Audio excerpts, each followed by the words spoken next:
December, ಜನವರಿ ಮತ್ತೆ February ಈ ಟೈಮಲ್ಲಿ ನಮ್ಮ ಒಂದು ಅಡಕೆ ಗಿಡಗಳಿಗೆ ಉತ್ತಮವಾದ ಗೊಬ್ಬರ ಹಾಕ್ಬೇಕು ಅನ್ನೋ ಒಂದು ಥಿಂಕಿಂಗ್ ತುಂಬಾ ಇರುತ್ತೆ. ಸೊ ನಮ್ಗೆ 16 ನ್ಯೂಟ್ರಿಷನ್ ಬೇಕಾಗುತ್ತೆ.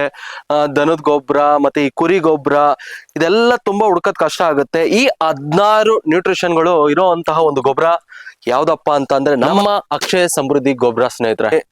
ಎಷ್ಟು ನಾವು ಗೊಬ್ಬರ ಹಾಕ್ಬೇಕು ಅಂತ ಸೊ ತೋರಿಸ್ತೀನಿ ಬನ್ನಿ ಸ್ನೇಹಿತರೆ. ನೀವು ನೋಡ್ತಾ ಇರ್ಬೋದು, 1 ವರ್ಷದ ಗಿಡಕ್ಕೆ ನಾವು 1 kg ಅಷ್ಟು ಗೊಬ್ಬರ ಹಾಕ್ಬೇಕು. ಸೊ ನೋಡಿ ಹಾಕ್ತಾ ಇದೀನಿ. ಇದು 1 ವರ್ಷದ ಗಿಡ. ಇದು ಸ್ನೇಹಿತರೆ ಇದು 2 ವರ್ಷದ ಗಿಡ. ಸೊ ಇದಕ್ಕೆ ನಾವು 2 kg ಅಷ್ಟು ಹಾಕ್ಬೇಕು.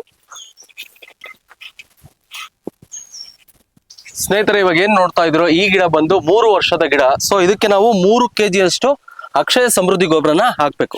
ನೋಡ್ತಾ ಇರ್ಬೋದು ನೀವು, ಹಾಕ್ತಾ ಇದ್ದೀನಿ. ಈ ತರ ಹಾಕ್ಬೇಕು. 3 kg ಅಷ್ಟು ಹಾಕ್ಬೇಕು. ಸ್ನೇಹಿತರೆ 4 ವರ್ಷದ ಮೇಲ್ಪಟ್ಟು ಗಿಡಗಳಿಗೆ 4 kg ಅಷ್ಟು ನಾವು ಸಮೃದ್ಧಿ ಗೊಬ್ಬರನ ಹಾಕ್ತಾ ಇದೀವಿ. ನೋಡ್ಬೋದು ನೀವು ಸ್ನೇಹಿತರೆ. ನಾವು ಗೊಬ್ಬರ ಹಾಕೋದ್ಮೇಲೆ ಏನಿಲ್ಲ, ಸುಮ್ಮನೆ ಈ ತರ ಮುಚ್ಚಿದ್ರೆ ಸಾಕು. ನೋಡಿ ಇಷ್ಟು ಮುಚ್ಚಿದ್ರೆ ಸಾಕು. ಸ್ನೇಹಿತರೆ ಇವಾಗ ನನ್ನ ಬ್ಯಾಕ್ ಗ್ರೌಂಡ್ ಅಲ್ಲಿ ನೋಡ್ತಾ ಇರ್ಬೋದು, ತುಂಬಾ ಅದ್ಭುತವಾದ ಇಳುವರಿ ಬಂದಿದೆ. ಈ ತರ ನಿಮ್ಮ ಒಂದು ತೋಟಗಳನ್ನು ಒಳ್ಳೆ ಇಳುವರಿ ಬೇಕು ಅಂತ ಅಂದ್ರೆ ಈ ವಿಡಿಯೋನ ನಿಮ್ಮ ರೈತ ಮಿತ್ರರಿಗೆ ಶೇರ್ ಮಾಡಿ.